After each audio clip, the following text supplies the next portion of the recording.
आज मैं आपको 12वीं स्टैंडर्ड 12 के बाद क्या-क्या कोर्स अपॉर्चुनिटीज़ होती है और जॉब रिलेटेड कौन से बेस्ट कोर्सेज़ अवेलेबल होते हैं, मैं उसके बारे में आज बातचीत करूँगा।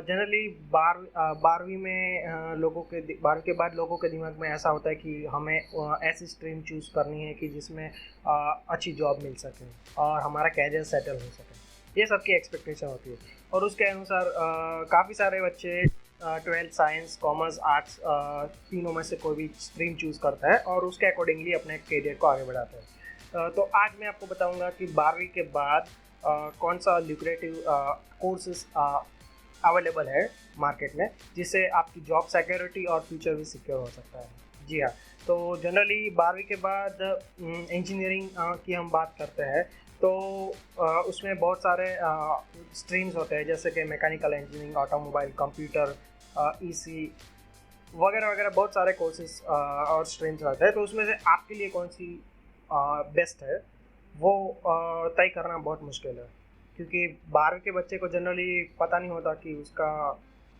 एम क्या है और उसको कौन सी स्ट्रीम अवेलेबल है और सूटेबल लगेगी। वो तो एक बार जब आगे बढ़ता है तभी पता चलता है। ये अक्सर ऐसा है कि जैसे एक तालाब में पानी भरा हुआ है और हमारे पास बुक है कि हाउ टू स्विम, कैसे उसमें तैरा जाए। वो आप थियोरेटिकली देखेंगे तो आपको पता चलेगा कि फ्रंट हैंड बैक हैंड को फुट को ऊपर नीचे हिलाना है, बट जब तक आप तालाब में कूदोगे नहीं तब तक आपको पता नहीं चलेगा कि उसमें हम कैसे स्विम कर सकते हैं। और वो भी ज़रूरी है कि तालाब की जो ऊंडाई होती है वो भी हमें डेप्थ पता नहीं होती है। तो उसके लिए बेस्ट विशेष यही है कि मार्केट में थोड़ा बहुत रिसर्च करके हम ऐसा चेक करें कि हमारे लिए कौन कौन सी स्ट्रीम अवेलेबल रहेगी और हमें इकोनॉमिक रहेगी, क्योंकि हर एक बच्चे को आगे बढ़ने का प्राविधान होता है और वो सोचता है कि मैं अच्छी से अच्छी पढ़ाई करके जॉब अटेंड करूँ। तो उसके लिए सबसे जो पेन एरिया होता है वो होती है उसकी फिनेंशियल कंडीशन होती है, और वही है कि उसकी एबिलिटी। ये दो तीसरी है कि उसका इंटरेस्ट। ये तीनों कोई भी बच्चे के ज़िंदगी में बहुत मायने रखता है। तीनों चीज़ें सबसे ज़्यादा होता है कि आगे पढ़ाई करेंगे तो कितना खर्च आएगा। तो ये जो फिनेंशियल स्ट्रेंथ है वो सबसे बड़ी पैरामीटर है आज की स्टडी में, आज के लोगों में कैरियर पाथ चूज़ करने में। ठीक है, तो मैं आपको आज बताऊंगा कि कौन कौन से कोर्सेज 12वीं के बाद अवेलेबल होते हैं। तो जनरली हम इंजीनियरिंग की बात करते हैं तो 12वीं के बाद इंजीनियरिंग में बहुत सारे स्कोप्स रहते हैं और उसमें आगे बढ़ने के लिए भी बहुत अवसर मिलते हैं। तो 12वीं के बाद आज के 2020 में जनरली JEE जो मेन और एडवांस दो टाइप की एग्ज़ाम्स आती है। तो अगर वो दोनों एग्ज़ाम्स क्लियर होती है तो उसके बेस पर भारत की बहुत सी यूनिवर्सिटीज़ बच्चों को एडमिशन के लिए इनवाइट करती है। ठीक है, तो वो एग्ज़ाम्स कौन कौन सी है तो हम बता दें कि अगर कोई मेन स्ट्रीम इंजीनियरिंग में जाना चाहता है तो उसके लिए JEE मेन और एडवांस रहती है। ठीक है, तो JEE मेन और एडवांस के लिए अगर किसी बंदे ने उसमें स्कोर किया है तो उसका जो फिजिक्स, केमिस्ट्री, मैथ्स तीनों और JEE एडवांस दोनों के स्कोर के बेस पर इवेल्युएट करके आपको IITs और SUNITs में एडमिशन मिल सकता है और वो आपके लिए बहुत फ़ायदेमंद हो सकता है। फॉर एग्जांपल, अगर आपको कैड कैम या फिर मशीन डिज़ाइन में आगे बढ़ना है तो आप IIT मद्रास या IIT बॉम्बे को चूज़ कर सकते हैं, क्योंकि ये IIT सबसे पुरानी भी है और उसमें बेस्ट क्लास स्कॉलर्स और जो रिसर्च रिलेटेड वर्क्स है तो उसमें बहुत सारा एक्सपोजर मिलता है। तो आज हम आपको वो बताते हैं कि 12वीं के बाद अगर आप अपना कैरियर इंजीनियरिंग में ऑटोमोबाइल क्षेत्र में आगे बढ़ना चाहते हैं तो उसमें आपका क्या क्या स्कोप्स है। ठीक है, तो बेसिकली ऑटोमोबाइल में कौन जाना चाहता है, तो जो लोगों को कार या फिर मशीन डिज़ाइन या रेसिंग या गेमिंग वगैरह का बहुत शौक होता है तो उसके दिमाग में कहीं ना कहीं ये ट्यूनिंग फिट होता है कि हाँ, कुछ मशीन रिलेटेड जो एनिमेशन होता है, वर्क्स होता है, तो हम उसमें आगे बढ़ते हैं। ये इंट्यूशन होता है, उसको 12वीं तक कुछ पता नहीं होता है कि उसको आगे क्या जाना है। जनरली फॉर एग्जांपल अगर किसी को गेमिंग का शौक होता है तो उसके लिए ये बहुत आसान हो जाता है कि आप गेमिंग को अपनी लाइफ में कैसा सिंक्रोनाइज कर सकते हैं। तो उसके लिए आप कौन सी ऐसी स्ट्रीम चूज़ कर सकते हैं कि जिसमें आप आगे बढ़ सकें। तो अगर उसके लिए मैं बताऊँ तो मे बी ऑटोमोबाइल भी एक ऑप्शन हो सकता है। दूसरा हो सकता है कि कंप्यूटर इंजीनियरिंग, खास करके कोडिंग एंड गेमिंग, क्योंकि जो गेम खेलता है 10वीं 12वीं में और बहुत ऐसा लगता है कि हाँ उसको बहुत एक्सपर्टाइज है, तो अगर ये दोनों में से कोई भी एक स्ट्रीम चूज़ करते हैं तो आगे जाके उसमें बहुत सारा अपॉर्चुनिटीज़ रहता है और खुद में जो छुपी हुई स्किल्स है उसको बहुत अच्छी तरीके से एक्सप्लोर कर सकता है। फॉर एग्जांपल ये ऑटोमोबाइल इंजीनियरिंग के जो है स्कोप वो एबनॉर्मली हाई है। आपने सुना होगा कि जर्मनी का आज वर्ल्ड में टॉप नॉच जो स्थान है उसका मेन रीज़न ये है कि जर्मनी ऑटोमोबाइल क्षेत्र में डोमिनेंट है। आप कोई भी प्रीमियम लग्जरी कार का नाम ले लीजिए, स्कोडा, ऑडी, ठीक है, BMW। सो ये सब का नाम लेते ही दिमाग में आ जाता है कि premium car belongs to Germany से बिलोंग करती है। तो जर्मनी ने आज से 1950 नहीं 19वीं सदी से ये तय किया है कि हमारे जर्मनी यानी कि डॉइचलैंड इंजीनियरिंग क्षेत्र में पूरे वर्ल्ड में आगे होगा। और यही कारण है कि आप जो डीजल इंजन का नाम सुना है अभी, जो आपके ज़ुबान पे होता है नाम, वो बेसिकली रुडोल्फ डीजल करके एक बंदा था जर्मनी में जिसने डीजल इंजन की खोज की थी। तो आप अंदाज़ा लगा सकते हैं कि अगर किसी देश का इंजीनियरिंग इतना पावरफुल होता है वो रिसोर्सेज में, R&D में, रिसर्च एंड डेवलपमेंट में, तो उसके देश की प्रगति कैसे होती है और क्यों होती है। ये हिडन फैक्ट है, बहुत कम लोग समझ पाते हैं, बट आपके लिए समझना बहुत ज़रूरी है। इसलिए मैं एम्फसाइज कर रहा हूँ कि अगर आपको ऑटोमोबाइल या मशीन डिज़ाइन या फिर उसके रिलेटेड कोई दिलचस्पी है, खासकर में 12वीं के बच्चे को, तो आप इंट्यूशन के बेस पर आप खुद को इवोल्यूट कर सकते हैं कि हाँ आपको मशीन के रिलेटेड अटैचमेंट है, हाँ तो उसके लिए आप आगे जाना चाहते हैं।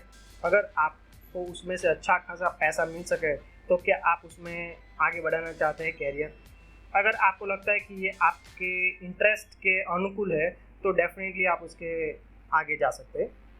इंडिया में जो ऑटोमोबाइल इंजीनियरिंग के कोर्सेज होते हैं उसमें बीटेक इन ऑटोमोबाइल होता है, बीटेक इन ऑटोमोबाइल इंजीनियरिंग जो डिप्लोमा के बाद डिग्री में तुरंत एडमिशन मिलता है, बी होता है। बेसिकली बीटेक और बी में ज़्यादा इंडिया में डिफरेंस नहीं है, सिर्फ टर्मिनोलॉजी का डिफरेंस है, bachelor of technology and bachelor of engineering.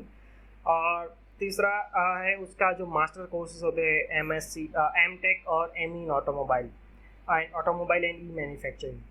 तो ये सब बहुत इम्पोर्टेंट है आज के समय में ज़रूर समझने के लिए, क्योंकि आज के समय में बदलाव का समय है। आज डीजल इंजन जो ऑटोमोबाइल इंजन है उसमें अविरत इनोवेशंस होते रहते हैं और वो इनोवेशंस के अंतर्गत आपका फ्यूचर डेफिनेटली उसमें अप रहने वाला है। क्योंकि आज ऑटोमोबाइल मतलब सिर्फ पेट्रोल डीजल डाल के इंजन वगैरह को बनाना, उसको समझना, वो बात तक सीमित नहीं है। आज ऑटोमोबाइल का मतलब है कि राइट फ्रॉम दी बिगिनिंग जब एक जगह से दूसरी जगह पर कंफर्टेबली कार ले जाती है, उसके अलावा भी आप उसमें क्या वैल्यू एडिशन कर सकते हैं, जैसे कि पॉल्यूशन उसमें कैसे कम हो, कैसे ई व्हीकल बनाए यानी कि इलेक्ट्रॉनिक व्हीकल बनाए, उसका वेट कम हो और उसकी माइलेज ज़्यादा हो, ठीक है, और ऐसी ल्यूक्रेटिव डिज़ाइन हो ताकि लोग उसको देखना पसंद करें और उसको खरीदना पसंद करें। फॉर एग्जांपल अगर आज ऑडी कार है, उसकी कीमत 35 लाख है, ठीक है, ऑन एवरेज, तो आप ऐसी कौन सी इंजन में इम्प्रूवमेंट कर सकते हैं या फिर उसकी स्ट्रक्चर में इम्प्रूवमेंट कर सकते हैं ताकि उसका कॉस्ट कम हो सके और ज़्यादा से ज़्यादा उत्पादन हो, ताकि कंपनी का जो प्रॉफिट है वो बढ़ सके। और अगर इस तरीके का कुछ इनोवेशन होता है तो डेफिनेटली कंपनी आपको पेबैक करती है।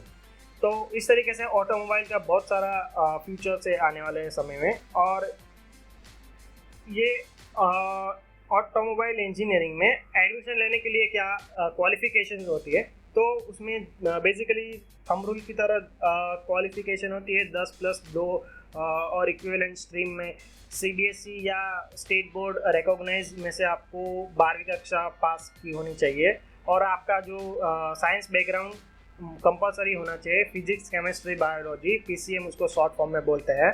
और उसके बाद आपको जेईई मेन या एडवांस की प्रिपरेशन करनी होती है, और उसमें अगर आपका स्कोर अच्छा आता है, क्वालिफाई होता है, तो आप ये ऑटोमोबाइल क्षेत्र में आगे बढ़ सकते हो। कुछ लोगों का ये क्वेश्चन होता है कि ये चलो हम आगे तो बढ़ गए, बट आगे बढ़ने के बाद क्या, हमें जॉब मिलेगी या नहीं मिलेगी।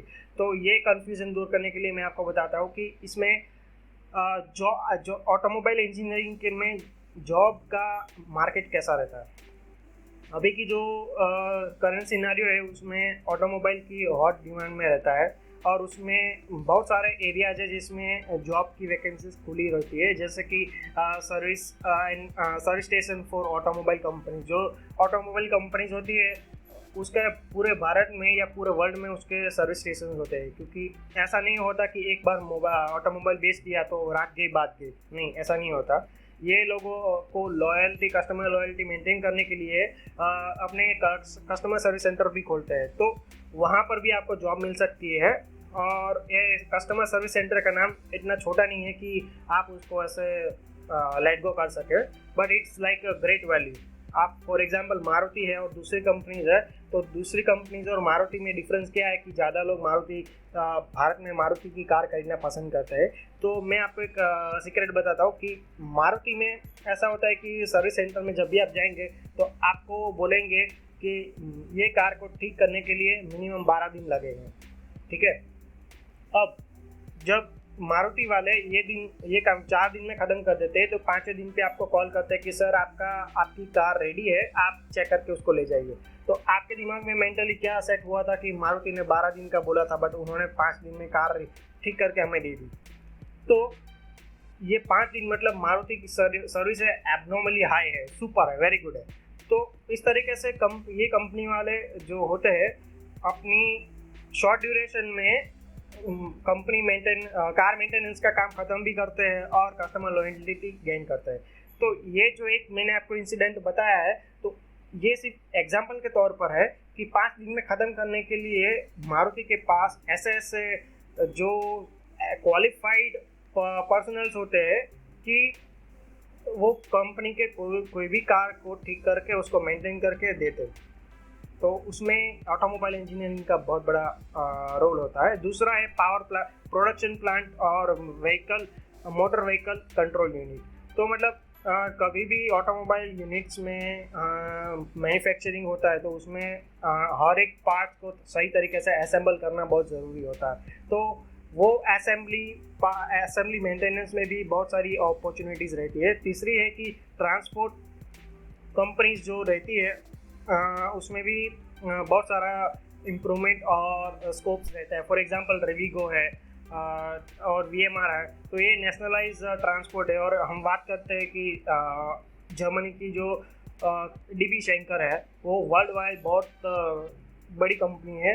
डीएचएल है जो जर्मनी की कंपनी है, इंडिया में भी और ऑल ओवर वर्ल्ड में भी कार्यरत है। तो ऐसी कंपनीज में आपको काम करने का मौका मिलता है जो रेयरली किसी को इसके बारे में पता होता है। और स्टेट ट्रांसपोर्ट कंपनीज होती है जैसे कि रेल हुई या फिर दूसरी कोई प्राइवेट कार या फिर स्टेट ट्रांसपोर्ट कंपनीज होती है, तो उसमें आपको अपॉर्चुनिटीज़ बहुत ज़्यादा मिल जाती है।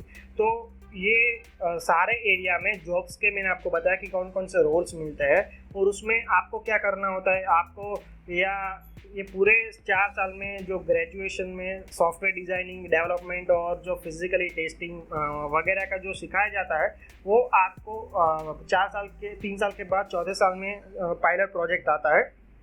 और वो पायलट प्रोजेक्ट में आपको अपनी स्किल को यूटिलाइज करना होता है कि आपने 3 साल में क्या सीखा और आप में किस तरीके से 12वीं के बाद अपग्रेडेशन हुआ, और ये जो कंपनीज है उसको आप कैसे हेल्पफुल रहेंगे।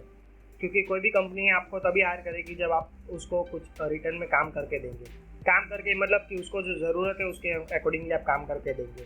जो मैंने आपको अलग अलग रोल्स बताया, तो उसके भी अकॉर्डिंगली ये जो कंपनीज होती है आपको हायर करती है। और जो जॉब रोल्स होते हैं इंजीनियर्स के, वो ऑटोमोबाइल इंजीनियर्स होते हैं, यानी कि कोर मैकेनिकल असेंबलीज में, ऑटोमोबाइल असेंबलीज में काम करना होता है। उसके बाद होता है कि ऑटोमोबाइल डिज़ाइनर, यानी कि जो कार की डिज़ाइन होती है वो डिज़ाइन कैसे बनाते हैं, और उसका डिज़ाइन इस तरीके से बना है ताकि जो कम से कम मटेरियल यूज़ हो और ज़्यादा से ज़्यादा उसमें एफिशिएंसी मिले। तीसरा है एग्जीक्यूटिव और मटेरियल मैनेजरियल पोजीशन, मतलब कि जब एक स्केल आ जाता है कि आपको मैन्युफैक्चरिंग से ऊपर अगर आप जाते हैं तो business point of view managerial roles आते हैं, तो आप अंडर जो प्लांट्स के लोग होते हैं उससे कैसे काम निकालेंगे।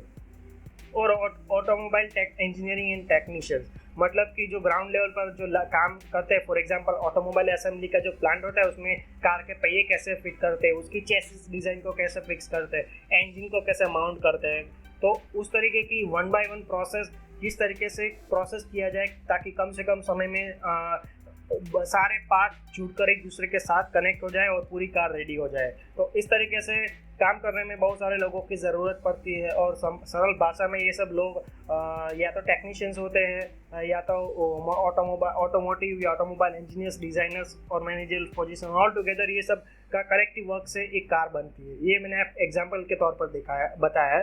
तो इस तरीके से ये इंडस्ट्री में बहुत सारी डिमांड्स रहती है, और आने वाले समय में जो ई व्हीकल्स का चलन बढ़ने लगा है तो डेफिनेटली उसमें ऑटोमोबाइल इंजीनियरिंग का बहुत बड़ा रोल होने वाला है, क्योंकि ई व्हीकल्स यानी कि इलेक्ट्रॉनिक व्हीकल में आपको जो फ्यूल सिस्टम है वो उसको चेंज करके इलेक्ट्रिसिटी से कैसे चलाया जाए उसके बारे में R&D करना होता है। तो डेफिनेटली उसमें दिमाग और सॉफ्टवेयर स्किल दोनों का इस्तेमाल होता है। हो सकता है कि फ्यूचर में आपको उसके बारे में प्रोग्रामिंग भी करनी पड़े, और वो भी ओवर पीरियड ऑफ टाइम आप सीख जाते हैं, तो ये कोई बड़ी बात नहीं। लास्ट में है कि आपको कौन कौन सी कंपनी हायर करेंगी। मैंने आपको बताया कि आपको ऑटोमोबाइल कंपनीज या प्लांट में जॉब मिल सकती है, बट एक्चुअली में कौन कौन सी कंपनीज है जो हाल ही में इंडिया में है और ऐसे काम कर रही है। तो उसके एग्जाम्पल मैं आपको बताता हूँ कि कुछ कंपनीज है जैसे कि लार्सन एंड टुब्रो है, अशोक लेलैंड है, टोयोटा है जो जापान की है, Yamaha, Hyundai Japan, South Korea, Volkswagen यानी कि जर्मनी की है, Renault, Audi, Telco, Bajaj Auto Bharat की है, मारुति सुजुकी भारत और जापान का कोलैबोरेशन है, महिंद्रा एंड महिंद्रा भारत की है। तो ये सब जो सारी कंपनीज है वो आपको इंडिया में ये कंपनी में अपॉर्चुनिटी मिल जाती है। आपको लगेगा कि भारत में तो लाखों इंजीनियर्स बाहर निकल रहे हैं, तो हमें इसमें से कहाँ अपॉर्चुनिटी मिलेगी। तो बात ऐसी नहीं है, बात यह है कि लाखों लोगों ऑटोमोबाइल इंजीनियरिंग सिलेक्ट नहीं करते हैं, और लाखों लोगों में भी आप अगर पैशनेटली इसमें काम करते हैं तो पैशनेटली काम करने वाले लाखों में से 1000 या फिर 100 लोग ही होते हैं, या फिर बहुत कम लोग होते हैं। ये तो मैंने न्यूमेरिक नंबर्स आपको कंपेयर करने के लिए बताया। तो अगर आप का डिसीजन बहुत क्लियर है कि आपको इस क्षेत्र में आगे बढ़ना है, तो ये जो मैंने आपको बताई टॉप नॉच रिक्रूटिंग कंपनी जो इंडिया में अवेलेबल है ऑलरेडी, वो उसमें आपको काम करने का मौका मिल सकता है। और ये तभी काम करेगा कि जब आप ये जो ऑटोमोबाइल क्षेत्र में टेक्निकली और सॉफ्टवेयर जो एक्सपर्टाइज है आप गेन कर सकें। और अगर आपने बीटेक के बाद ऑटोमोबाइल किया है 12वीं के बाद, तो आप में बहुत सारी कंपनी लोकल कंपनीज भी होती है, जैसे कि आपने टाटा का नाम सुना होगा, Mahindra and Mahindra, Toyota, Hyundai, Ford. तो ये सब कंपनीज इसके लिए रेडी होती है, और बहुत सारी जो इक्विपमेंट मूविंग कंपनीज होती है, यानी कि जो बड़े बड़े जो क्रेन्स वगैरह सब आते हैं, तो ये सब बनाने में और उसको मैनेज करने में और उसको रिसोर्सेज यूटिलाइज करने में बहुत सारा मैन पावर, एफर्ट और एनर्जीज लगती है। तो उसमें भी आपको काम मिल जाता है। उसके एग्जांपल के तौर पर बताता हूँ कि ये पूरे भारत में 1 करोड़ से ज़्यादा ट्रक्स हाईवे पर मूव करते होंगे। आपको क्या लगता है कि ये ट्रक्स मेंटेनेंस, डिज़ाइन वगैरह का काम कौन करता होगा? ये काम करने के लिए ह्यूमन रिसोर्सेज चाहिए, और उसको मेंटेन करने के लिए और उसको पीरियडिकली फिटनेस सर्टिफिकेट देने के लिए बहुत सारे लोगों की ज़रूरत पड़ती है। तो ये क्षेत्र में आपको अपॉर्चुनिटी बहुत मिल जाएगी। तो अगर आप सीरियसली आगे बढ़ना चाहते हैं इंजीनियरिंग के बाद ऑटोमोबाइल क्षेत्र में, आपको अगर गाड़ियों से या व्हीकल से लगा हुआ है, तो ये आपकी लाइफ में गेम चेंजर साबित हो सकता है। दोस्तों, अगर आपको कोई और भी क्वेश्चन हो तो आप कमेंट करके इस वीडियो के कमेंट बॉक्स में आप पूछ सकते हैं। मैं कोशिश करूँगा कि आपको ज़्यादा से ज़्यादा इन्फॉर्मेशन देने का प्रयास कर सकूँ। धन्यवाद। Thank you.